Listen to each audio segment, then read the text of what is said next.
కార్యం. ఒకటి స్వస్థత, రెండవది కుటుంబం అంతా రక్షణ. ఆ బిడ్డ మూలంగా ఆ బిడ్డ సువార్త వాళ్ళకి చెప్పలేదు, కానీ ఆ బిడ్డ మూలంగా కుటుంబంలో వాళ్ళంతా ప్రభు వైపు తిరగడానికి, ప్రభువుని సేవించడానికి ఆస్కారమైంది.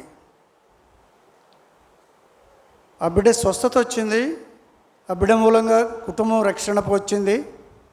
దాన్ని బట్టి కృతజ్ఞతార్పణలు చెల్లిస్తున్నారు, సంతోషిస్తున్నారు. ఆ బిడ్డ ఇప్పుడు మన దగ్గర ఉండవలసిన బిడ్డ కాదు, ఇప్పుడు చనిపోవలసిన బిడ్డ. విజయవాడ 15 సార్లు వెళ్ళొచ్చారు, కారు మీద ఖర్చు పడ్డారు, అన్నీ చేశారు.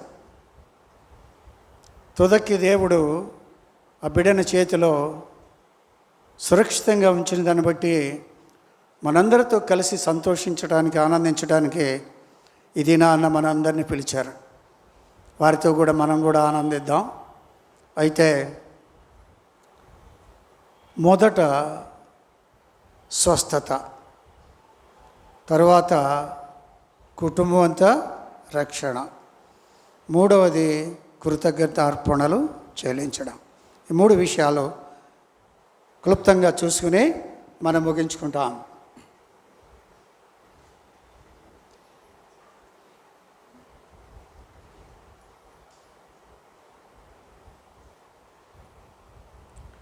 యెషయా గ్రంథం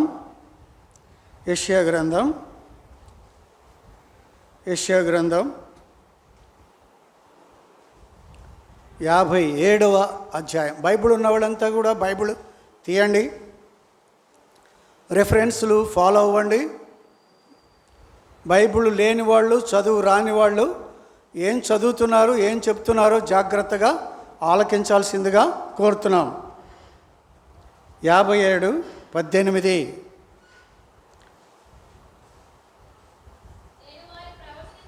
అందరం కలిసి చదువుకున్నాం. 18, 19 అందరం కలిసి చదువుకుందాం. ఎవరైనా చదివేవాళ్ళు ఉంటే మైకులో చదవటానికి ప్రయత్నం చేయండి. ఇక్కడ దీంట్లోకి వెళ్ళాలి. నేను వారి ప్రవర్తనను చూచితేనే వారిని స్వస్థపరచుదును, వారిని నడిపించును, వారిలో దుఃఖించు వారిని ఓదార్చుదును, వారిలో కృతజ్ఞత బుద్ధి పుట్టించు, దూరస్తులకును సమీపస్తులకు సమాధానం చెప్పి నేనే వారిని స్వస్థపరిచెదనని యెహోవా సెలవిచ్చుచున్నాడు. ప్రార్థన చేసుకుందాం.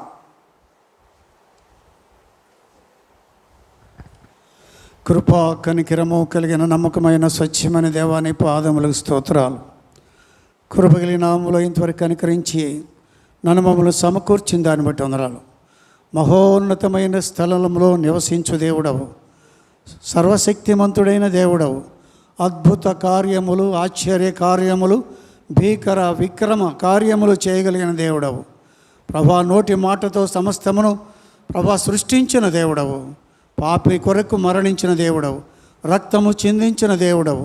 అయినను తండ్రి అనేకులను ప్రభా స్వస్థపరిచిన దేవుడవు. అందును బట్టి నీకు వందనాలు, స్తుతులు, స్తోత్రాలు. రీతిగా మోజెస్ విషయంలో నీ యొక్క అద్భుత కార్యములు చేసిన దేవుడిగా ఉన్నదాన్ని బట్టి నీకు వందనాలు, స్తుతులు, స్తోత్రాలు చెల్లించుకుంటున్నాను. ఆ బిడ్డ ఈ దినాన మా మధ్య తిరుగుతున్నాడంటే అది కేవలం నీ ఉచితమైన కృపే, కానీ మా శక్తి, మా బలము, మా ధనము సమస్తము ఏది కాదని నీ సన్నిధిలో సాగిలపడుతుంటున్నాం. చదవండి లేఖన భాగాలు మీరు వివరించి మాకు కొరకు పంచిపెట్టమని యేసయ్య శ్రేష్టమైన నామములో స్తుతించి ప్రార్థించి వేడుకుంటున్నాను పరమ తండ్రి. ఆమేన్. పిల్లలు అటు ఇటు తిరగండి, ఒక దగ్గర కూర్చోండి. మీ పిల్లల్ని కూడా అటు ఇటు తిరగనివ్వకండి. నేను వారి ప్రవర్తనను చూచి తిని వారిని స్వస్థపరచుదును, వారిని నడిపించును. కాబట్టి ఈ స్వస్థత రాకముందు ఈ బిడ్డల యొక్క స్థితి యేసు ప్రభు అంటే ఎవరో తెలియదు. వాళ్ళు ప్రార్థన చేశారు కాబట్టి కొంచెం ఆసక్తి కలిగింది. ఆ తర్వాత ప్రభు సంధించాడు. వాళ్ళ ప్రవర్తన చూశాను, వాళ్ళు ఎలాగా ఉన్నారో, వాళ్ళ యొక్క విధేయత ఏంటో, దేవుడంటే నమ్మక ఎలా పుట్టిందో దాన్ని బట్టి ఏ విధంగా వాళ్ళు ముందుకు వచ్చారో అదన్నిటినీ కూడా చూచి తిని నేను చూచి ఏం చేశాడంట, వారిని స్వస్థపరచుదును, వారిని నడిపింతును. ఎక్కడికి? దేవుని మందిరానికి. వారిని నడిపింతును, స్వస్థత ఇస్తాను, వారిని నడిపిస్తాం. అవతల స్వస్థత జరుగుతుంది, యువతల మందిరంలో ప్రార్థనలు జరుగుతూ ఉన్నాయి. కాబట్టి ఆ విధంగా ఆ ట్రీట్మెంట్ అవతలవుతుంది, ప్రార్థనలు ట్రీట్మెంట్ కూడా యువతలవుతుంది. దేవుడి యొక్క హస్తము బిడ్డ మీద ఉండి ఎంతగానో ఆదరించినటువంటి వాడుగా మనం చూస్తున్నాం. వారిలో దుఃఖించు వారిని ఓదార్చుదును. ఆ అమ్మాయి వచ్చిన దగ్గర నుంచి కూడా మైక్ పట్టుకున్న దగ్గర నుంచి కన్నీరు కారుస్తూనే ఉంది. అదంతా తలుసుకుంటే, అదంతా రికలెక్ట్ చేసుకుంటే దుఃఖం ఆగదు. అలాంటి దుఃఖ పరిస్థితుల్లో సంఘమంతా కూడా విలపించారు, ఏడ్చారు, ప్రార్థన చేశారు. దేవుడు ఆ మొరలను విన్నటువంటి దేవుడుగా ఉండి ఆ బిడ్డకి ఇచ్చినటువంటి స్వస్థత, అద్భుత కార్యాలు చేయగలిగిన దేవుడు కాబట్టి ఆ విధముగా ఇంకేమంటున్నాడు, వారిలో దుఃఖించు వారిని ఓదార్చుదును.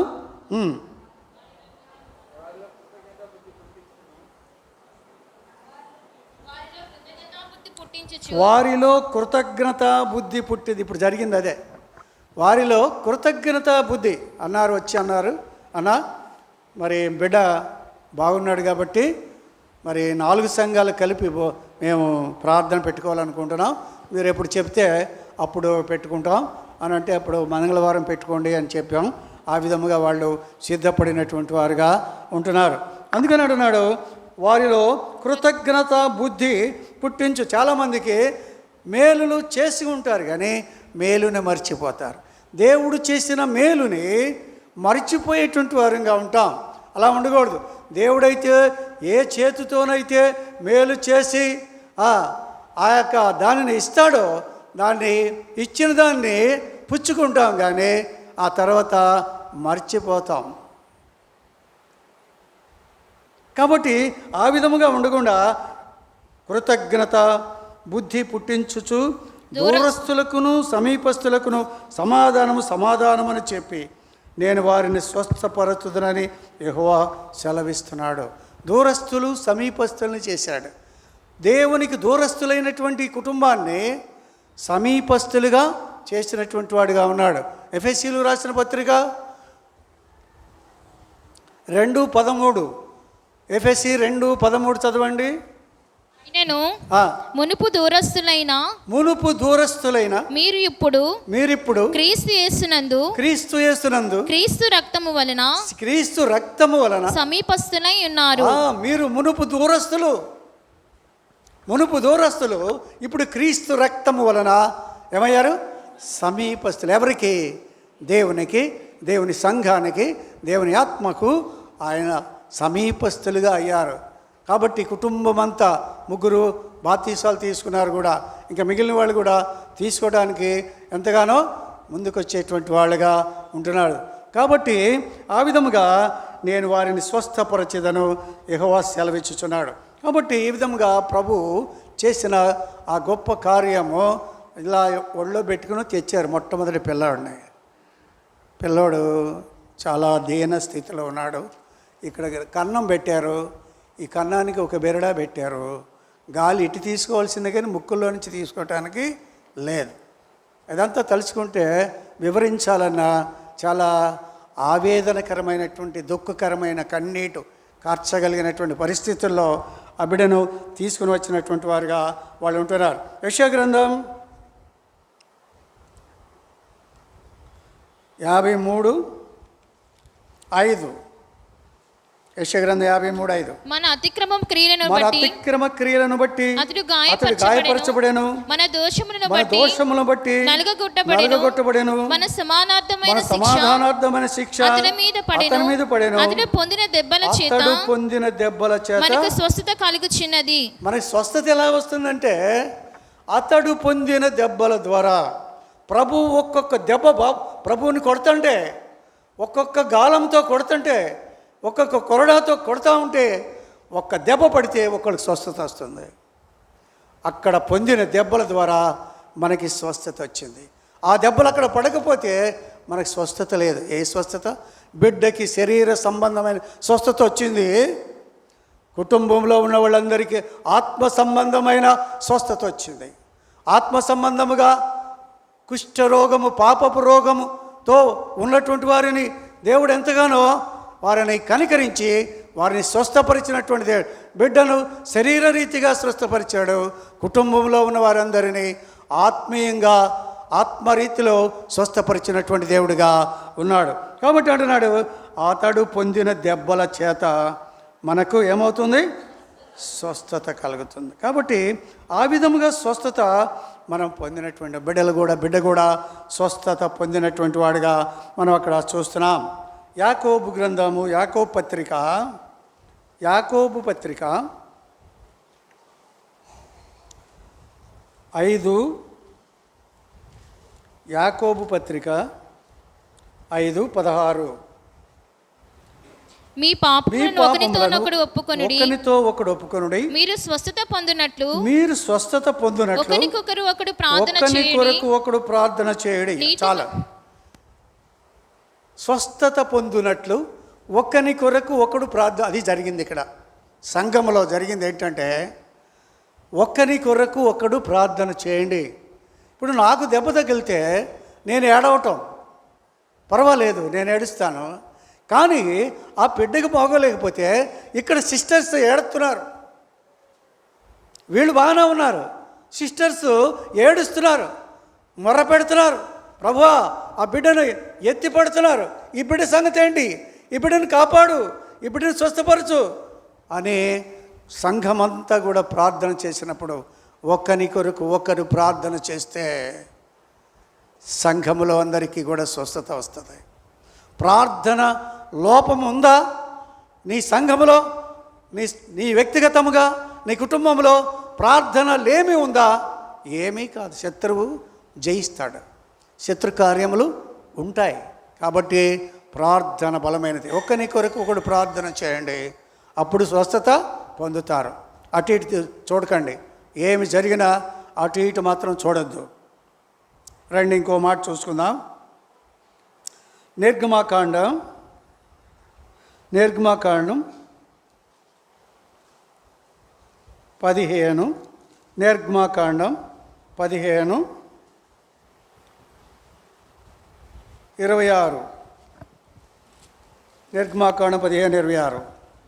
మీ దేవుడైన యెహోవా వాక్కును శ్రద్ధగా విని ఆయన దృష్టికి ఒకటి మనం చేయాల్సిన పని.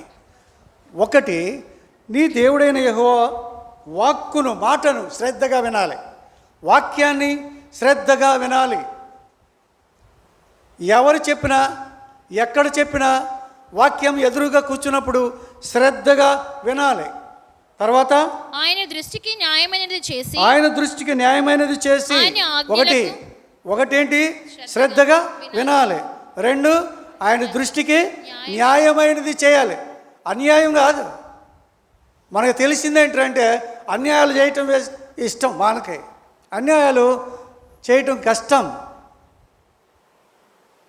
కాబట్టి కష్టతరమైనటువంటి పరిస్థితి ఏంటంటే న్యాయం చేయటం. న్యాయం దృష్టికి న్యాయం చేసి ఆయన ఆజ్ఞలకు విధేయులై ఆయన కట్టడలన్నిటిని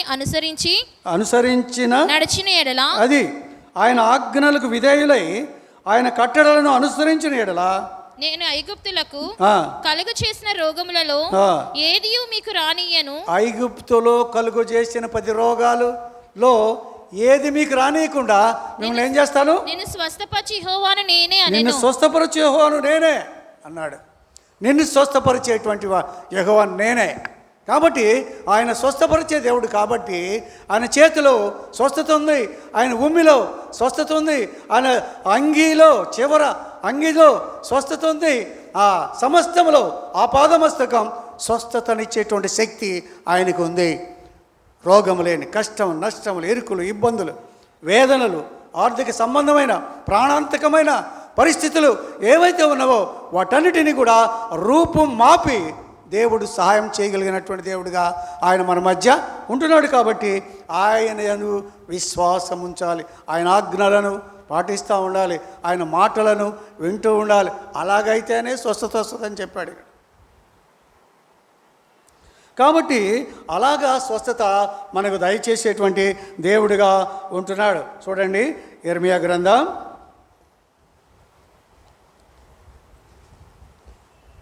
17:14. యిర్మీయా గ్రంథం 17:14.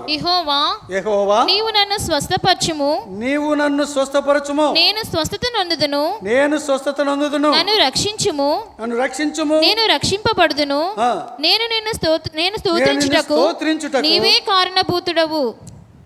ఇక్కడ 3 కనపడుతున్నాయి. ఇక్కడ మనం చెప్పుకున్న 3 కనపడుతున్నాయి. ఏమిటి? మొట్టమొదట నీవు స్వస్థపరచుము, నేను స్వస్థత నొందుతాను. స్వస్థత చేసే బాధ్యత నీది, స్వస్థపరచబడే బాధ్యత నాది. నేను స్వస్థపరచబడతాను, నీవు నన్ను స్వస్థపరుస్తావు. ఇంకా నన్ను రక్షించుము, నేను రక్షించబడతాను. రక్షించేవాడివి నువ్వు, రక్షింపబడేది నేను. అది కూడా జరిగింది ఇక్కడ. ఈ కుటుంబంలో రక్షణ కార్యం కూడా జరిగింది, స్వస్థత కార్యం కూడా జరిగింది.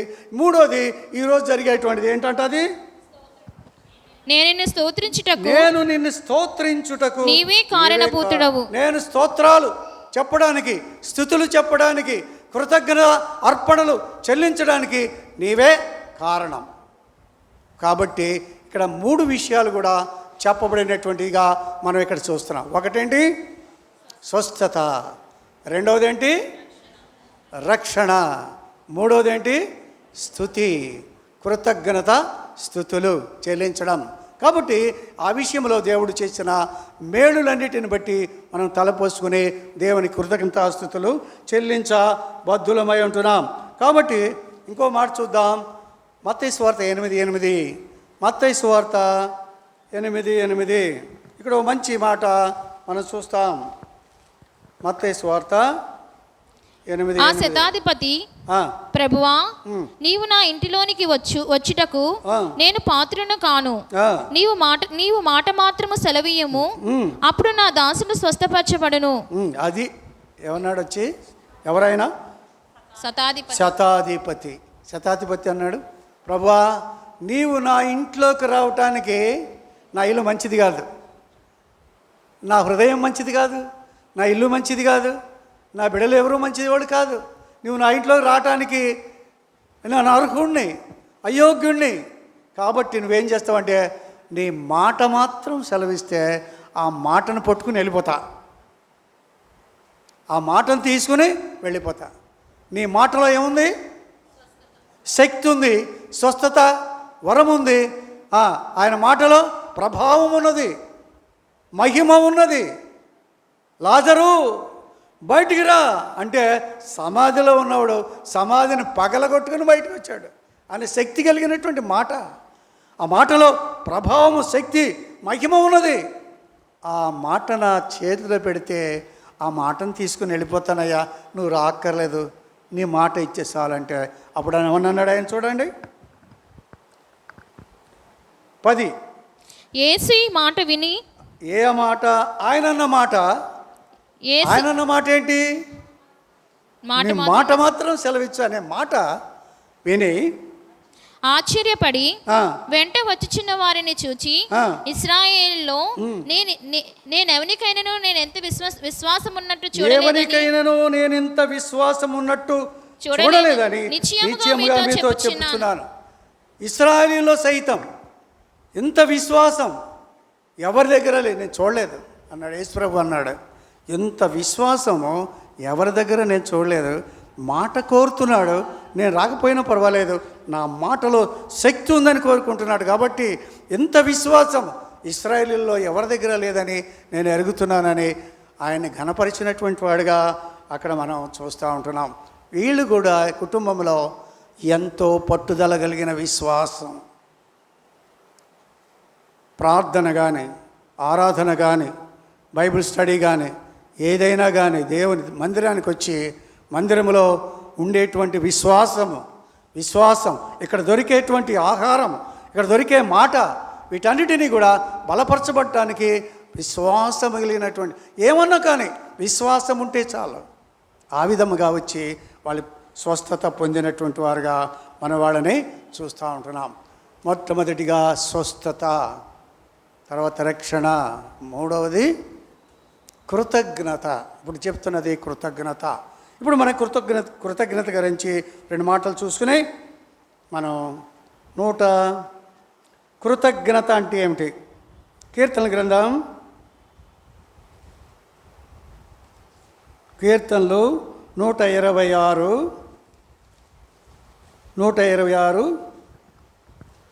కీర్తనలు 126:3.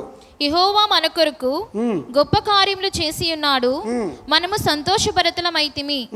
ఏం చేశాడంట? యెహోవా మన కొరకు గొప్ప కార్యములు చేస్తాడు. వాళ్ళకి చేశాడు, అలాగే మనకు కూడా చేస్తాడు. ప్రతి కుటుంబానికి కూడా చేయగలిగిన, వాళ్ళకి చేసి మనకు చేయకపోవటానికి అన్యాయస్తుడు కాదు. ఆయన ఎప్పటికీ కూడా అన్యాయస్తుడు కాదు. కాబట్టి యెహోవా మన కొరకు గొప్ప కార్యములు చేసి ఉన్నాడు. మనం ఏం చేయాలి? నేను సంతోషించాలని ఉందా? మనమందరం కూడా సంతోష భరితులముగా ఉండవలసినటువంటి వారముగా ఉన్నామని అక్కడ చెప్తున్నాడు.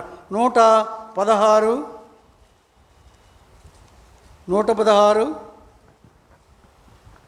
12. యెహోవా నాకు చేసిన ఉపకారములన్నిటికీ నేను ఆయనకేమి చెల్లించుదును. రక్షణ పాత్ర చేతపుచ్చుకొని యెహోవా నామమున ప్రార్థన చేసేదను. ఆయన చేసిన మేలులు ఉపకారాలకి నేను ఏమిచ్చేది? ఏమిచ్చి అని తృప్తిపరచగలను? ఏమిచ్చినా కూడా అది చాలదు. కాబట్టి నేనేం చేస్తున్నానంటే రక్షణ పాత్ర చేతులు పట్టుకొని ఆయన్ని స్తుతిస్తున్నాను, ప్రార్థిస్తున్నాను, ఘనపరుస్తున్నాను, ఈ కృతజ్ఞతాస్తుతులు చెల్లిస్తున్నాను. నా రక్షణ పాత్రను చేత పట్టుకొని ఆయనకి మహిమ ఆరోపిస్తున్నాను. ఆయన చేసిన ఉపకారాలు ఆయన అక్కడే ఉపకారి. ఆయన ఉపకారి, అందరికీ ఉపకారి ఆయన. ఎక్కడుంది అది? ఎక్కడుంది? 147లో ఓ మాటను చూడండి. కీర్తన 147లో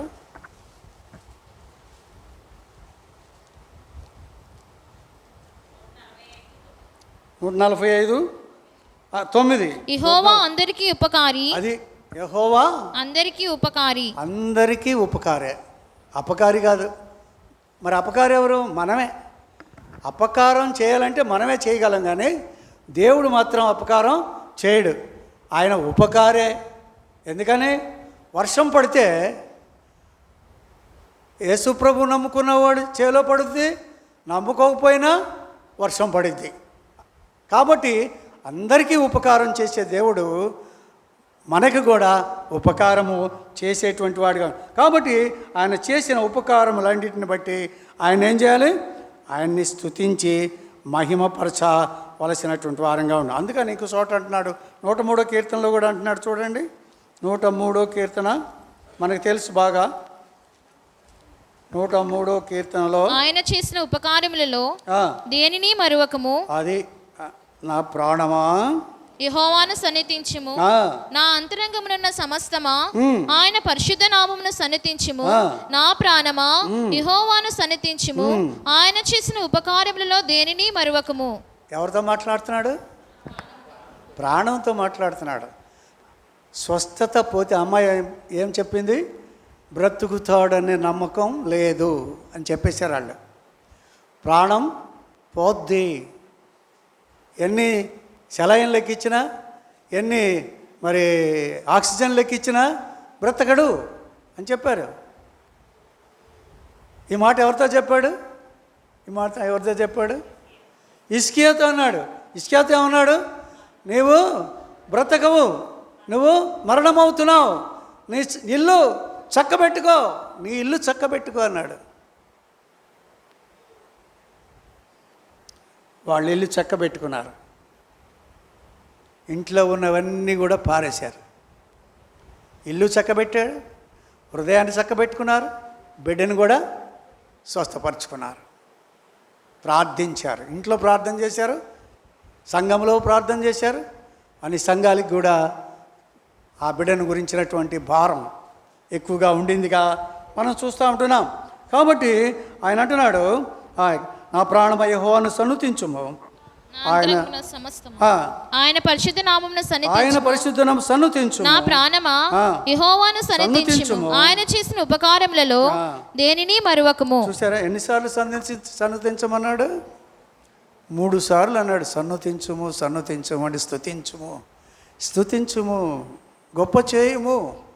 3 సార్లు రాశాడు. ప్రాణంతో చెప్తున్నాడు, నా ప్రాణమా ఆయన చేసిన మేలు అంతంత కాదు. ప్రాణానికి ఏం చేశాడు ఆయన?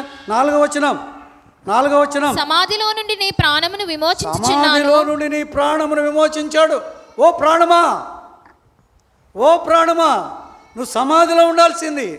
ఆ సమాధిలో నుంచి నీ ప్రాణాన్ని దేవుడు విమోచించాడు. కాబట్టి ఆయన స్తుతించు, ఆయన ఘనపరచు, ఆయన హెచ్చించు, ఆయన పూజించు, ఆయన కృతజ్ఞతాస్తుతులు చెల్లించు అని ప్రాణంతో మాట్లాడుతున్నాడు ఇక్కడ. కాబట్టి ఈ విధముగా అక్కడ 13వ వచనాన్ని కూడా చదువుదాం రండి. 13వ వచనం, తండ్రి తన కుమారుని ఎడల జాలిపడినట్లు యెహోవా తన యందు భయభక్తులు గల వారి ఎడల జాలిపడును. ఆ బిడ్డ పక్షంగా తండ్రి కానీ తల్లి కానీ, జకర్యా కానీ ఎలిజబెత్ కానీ, వాళ్ళకప్పుడు జకర్యా ఎలిజబెత్ అనే పేర్లు లేవు. తర్వాత బాప్తీసాలు పొందారు. ఆ అమ్మాయి పేరు బంగారం అనుకుంటాను, ఆయన పేరు శంకర్ అనుకుంటాను. అయితే వాళ్లకు తండ్రి తన కుమారుని ఎలా జాలిపడినట్లుగా యెహోవా తన యందు భయభక్తులు గలవారి ఎలా జాలిపడతాడు. ఒక తండ్రి ప్రేమ ఏ విధంగా ఉంటుందో, తప్పిపోయిన కుమారుడు తిరిగి వచ్చినప్పుడు పరిగెత్తుకుంటూ పోయి మెడ మీద పడి కౌగలించుకొని ముద్దు పెట్టుకొని వాడి వాసన అది అలాంటిది ఏమి చూడకుండా కుమారత్వాన్ని చూస్తున్నాడు. తండ్రి కుమారత్వాన్ని చూస్తున్నాడు, కానీ వాడి అవిధేయత, వాడి పాపం అదంతా చూడలేదు. వాటేసుకున్నాడు, కౌగలించుకున్నాడు. ఒక తండ్రి కుమారుని ఏ విధంగా ఆదరిస్తాడో ఆ విధముగా ఈ బిడ్డని తండ్రిలాగా ఆదరించినటువంటి వాడు, తల్లిలాగా ఆదరించినటువంటి వాడు అంటాడు దేవుడున్నాడు. ఆ విధముగా గర్భమున పుట్టిన బిడ్డను కరుణింపక తల్లి మరచునా, గర్భమున పుట్టిన బిడ్డను కరుణింపక తల్లి మరచునా, మరచిన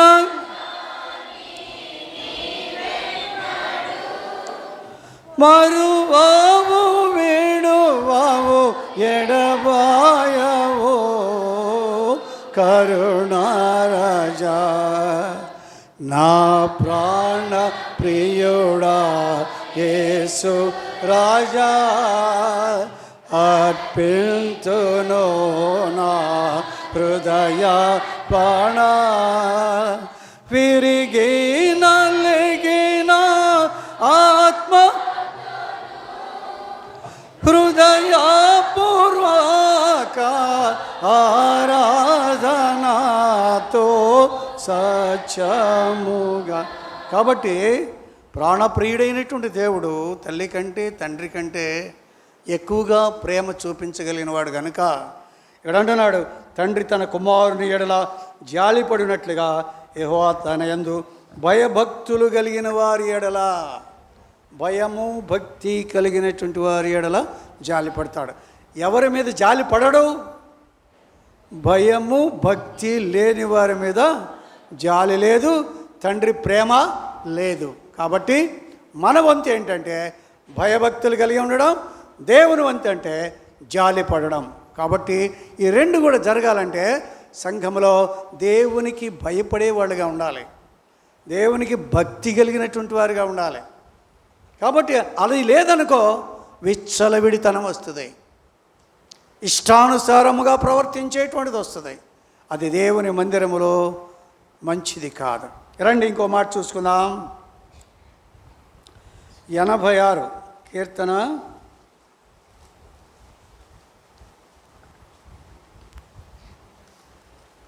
కీర్తనలు 86 అధ్యాయం 12వ వచనం. నా పూర్ణ హృదయముతో నేను నీకు కృతజ్ఞతాస్తుతులు చెల్లించెదను. నీ నామమును నిత్యము మహిమపరచెదను. అది ఆ కృతజ్ఞతాస్తుతులు ఎలా చెల్లిస్తున్నాను? పూర్ణ హృదయముతో, సగం హృదయంతో కాదు. ఒకళ్ళు వద్దంటే ఒకళ్ళు చేద్దామంటే అలా కాదు. పూర్ణ హృదయంతో, సంపూర్ణ హృదయంతో నేను కృతజ్ఞత చెల్లిస్తున్నాను. ఎందుకని?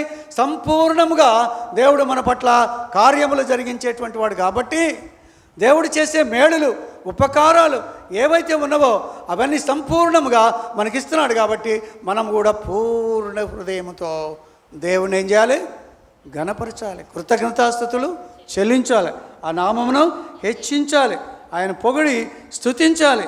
ఆ విధముగా చేసినప్పుడు ఆయన ఎంతగానో కనికరము చూపించేటువంటి వాడుగా ఉంటున్నాడు. కనికరం, ఆయన చేసిన గొప్ప కార్యములను మనం ఎప్పుడు కూడా మరచిపోకూడదు. నీకు చేసింది ఏదైనా ఉంటే సంఘముతో కలిసి కృతజ్ఞతాస్తుతులు చెల్లించాలి. ఒక మాట ఉంది ఇంగ్లీష్లో,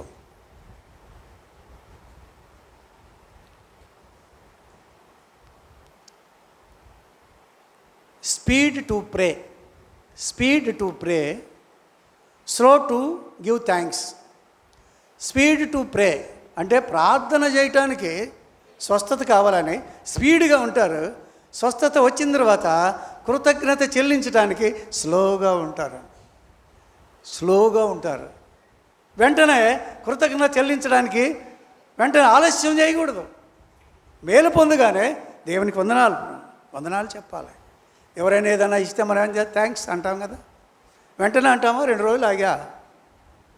ఎవరైనా ఇచ్చారనుకో మనకి, ఎల్లుండిరా మళ్ళీ థ్యాంక్స్ చెప్తానంటామా? వెంటనే థ్యాంక్స్ అండి అంటాం. కాబట్టి మనం కూడా మేలు పొందిన వెంటనే థ్యాంక్స్ చెప్పవలసినటువంటి వారంగా ఉంటున్నాం. దేవునికి కృతజ్ఞత చెల్లించవలసినటువంటి వారు. 107వ కీర్తన, అక్కడ చాలా మనకు బాగా తెలిసిన వాక్యమే ఇది. 107వ కీర్తన చూడండి, 8. ఆయన కృపను బట్టి నరులకు ఆయన చేయు ఆశ్చర్య కార్యములను బట్టి. నరులకు ఏం చేస్తాడు ఆయన? ఆశ్చర్య కార్యాలు చేస్తాడు. ఆయన కృపను బట్టి నరులకు ఆయన చేయు ఆశ్చర్య కార్యములను బట్టి వారు యెహోవాకు కృతజ్ఞతాస్తుతులు చెల్లించుదురుగాక. కాబట్టి ఆయన చేసిన ఉపకారాలను బట్టి, నరులకు చేయు ఆశ్చర్య కార్యములను బట్టి, గొప్ప కార్యములను బట్టి మనం ఏం చేయాలా? కృతజ్ఞతాస్తుతులు చెల్లించాలి. 15 ఉంది చూడండి. 15 ఆయన కృపను బట్టి నరులకు ఆయన చేయు ఆశ్చర్య కార్యములను బట్టి వారు యెహోవాకు కృతజ్ఞతాస్తుతులు చెల్లించుదురుగాక. 21 ఆయన కృపను బట్టి నరులకు ఆయన చేయు ఆశ్చర్య కార్యములను బట్టి వారు యెహోవాకు కృతజ్ఞతాస్తుతులు చెల్లించుదురుగాక. కాబట్టి 3 సార్లు ఒక అధ్యాయంలో ఆయన చెప్పినటువంటి వాడిగా మనం చూస్తూ ఉంటున్నాం. చూడండి, అక్కడ 138 కీర్తన ఏదో 138 మొదటి నుంచి చదువు. నేను నా పూర్ణ హృదయముతో నీకు కృతజ్ఞతాస్తుతులు చెల్లించుచున్నాను. దేవతల ఎదుట నిన్ను కీర్తించెదను. అది ఎవరి ఎదుట అంట? దేవతల ఎదుట నిన్నేం చేస్తాను? కీర్తించెదను. కాబట్టి నేను మహోన్నతుడైన దేవుడైనా అని దేవతల ఎదుట చెప్తామంట. దేవతల ఎదుట నేను కీర్తించెదను. నీ పరిశుద్ధాలయము తట్టు నేను నమస్కారం చేయుచున్నాను. ఇక్కడ చేసేది అదే. నీ పరిశుద్ధాలయము తట్టు, నీ పరిశుద్ధాలయములో నీకు నమస్కారము చేయుచున్నాను. నీ నామమంతటి కంటే నీవిచ్చిన వాక్యమును నీవు గొప్ప చేసి ఉన్నావు. అది నీ నామమంతటి కంటే నువ్వు ఇచ్చినట్టు వాక్యం ఉన్నదే, అది చాలా గొప్పది. నీ వాక్యము గొప్పది, నువ్విచ్చే మాట గొప్పది. కాబట్టి నేను స్వస్థపరిచే మాట గొప్పది.